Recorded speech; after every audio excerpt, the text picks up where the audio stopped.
Hi hello நண்பா நண்பீஸ், அங்கே பாருங்க இங்கே பாருங்க, இதோ வந்துட்டேன் பாருங்க. நான் உங்கள் RJ Gautham from radio rhythm. இன்றைக்கி நம்ம காஃபி வித் கௌதம்ங்கிற சொல்ல மோட்டிவேட்டடாக ஒரு சில விஷயத்தை உங்ககிட்ட ஷேர் பண்ண தான் ப்ரோ வந்திருக்கேன். என்னென்னு பார்க்குறீங்களா, பொதுவாக ஒரு 22 வயசானாவே படித்தாலும் சரி படிக்கனாலும் சரி வாழ்க்கையில் அடுத்தது என்ன பண்ணலாம் அப்படின்னு யோசிக்கிற ஒரு குழப்பமான நிலையில தாங்க இருக்கும். அந்த குழப்பத்தையெல்லாம் தாண்டி சரி அப்படி இப்படின்னு ஒரு வழியாக ஒரு முடிவுக்கு வந்து ஒரு கோலை அச்சீவ் பண்ணலான்னு ஒரு ஃபஸ்ட்டு ஸ்டெப்பை எடுத்து வைப்போம்.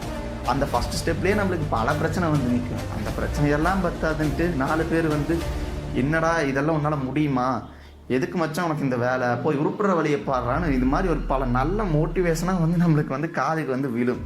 இதெல்லாம் கேட்டுட்டு நம்ம மனசே சொல்லும், ஒருவேளை நம்மளால முடியாதோ அப்படின்னு. அப்போ தான் தோணும், சிம்பு படத்தில் வர மாதிரி என்ன வாழ்க்கடாது அப்படின்னு.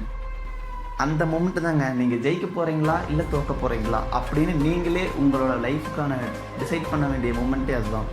எதுங்க உங்களை தடுக்க போகுது, தோற்றுறோன்னு பயமா இல்லை கிரிட்டிசிசமா? அதுதாங்க விமர்சனம். இல்லை நம்மளை விட டேலண்டடாக இந்த உலகத்தில் பல பேர் இருக்கிறாங்கன்னு ஒரு பயமா? பயம் அப்படிங்கிறது வந்து நம்ம கண்ட்ரோல் லிமிட்டில் இருக்கிறது தான். அதை நாம் நினச்சா ஈஸியாக வந்து கண்ட்ரோல் பண்ணிக்கலாங்க.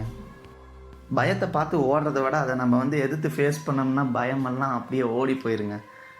அடுத்து பார்த்தா கிரிட்டிசிசம் அப்படிங்கிறது நம்மளுக்கு வந்து வாழ்க்கையில் பரவலாக இருக்கிறது ஒன்று. பெரியவங்களாக இருந்தாலும் சரி சின்னவங்களாக இருந்தாலும் சரிங்க. நீங்கள் ஒரு செயலை செய்ய ஆரம்பிக்கிறீங்க அப்படின்னா அதை வந்து கிரிட்டிசைஸ் பண்ணுறதுக்கு ப்ளூ செட்டப் போட்ட பல பேர் வந்து நம்மளை ரிவ்யூ பண்ணுறதுக்கு காத்துக்கிட்டு இருப்பாங்க. அதெல்லாம் வந்து ஒன்றுமே இல்லை, நம்ம தளபதி சொல்கிற மாதிரி ஜஸ்ட் இக்னோர் நெகட்டிவிட்டி. கிரிட்டிசிசம் அப்படிங்கிறது நம்ம கண்ட்ரோல் இல்லாததுங்க. ஸோ அதை பற்றி நம்ம நினைக்கிறது வந்து வேஸ்ட்டு, அதை விட்டுருங்க. அடுத்தது பார்த்தோம்னா நம்மளை விட டேலண்டடாக இருக்கிறாங்க அப்படின்னா அவங்க உடனே வந்து எடுத்தோடனே வந்து 12வது படிக்கலாம் போல டேலண்டட்னு பிராண்ட் ஆகலை. அவங்களும் வந்து ஃபஸ்ட்டு ஸ்டெப்பில் இருந்து தான் 12வது படிக்க போயிருக்காங்க. ஸோ விடாமுயற்சியை வந்து அவங்க கடைப்பிடிச்சிருக்காங்க. இதுலேருந்து நான் உங்களுக்கு என்ன சொல்கிறேன்னா, உனக்கு கனவுன்னு ஒன்று இருந்தால் போராட்டம் இருக்க தாண்டா செய்யும். உனக்கு லட்சியம்னு ஒன்று இருந்தால் தடைகள் வரதான் செய்யும். அதெல்லாம் கடந்து போகணும். அப்போ தான் அது வாழ்க்கையில் வந்து நீ ஒரு நல்ல நிலைக்கு போக முடியும். Don't fear anybody's talk, believe your self, put your hard work, get your gain. இதுதான் லைஃப். யாரோட பேச்சையும் வந்து மதித்து நீ பயக்கணுங்கிற அவசியம் இல்லை. நீ உன்னை நம்பு, உன்னோட ஹார்ட் ஒர்க்கை போடு, அதுக்கான பலன் உனக்கு கண்டிப்பாக கிடைக்கும். ஒரு செயலை கரெக்டாக செய்யணும்னா தேவை பயிற்சி, அந்த பயிற்சிக்கே தேவை நம்மளோட விடாமுயற்சி.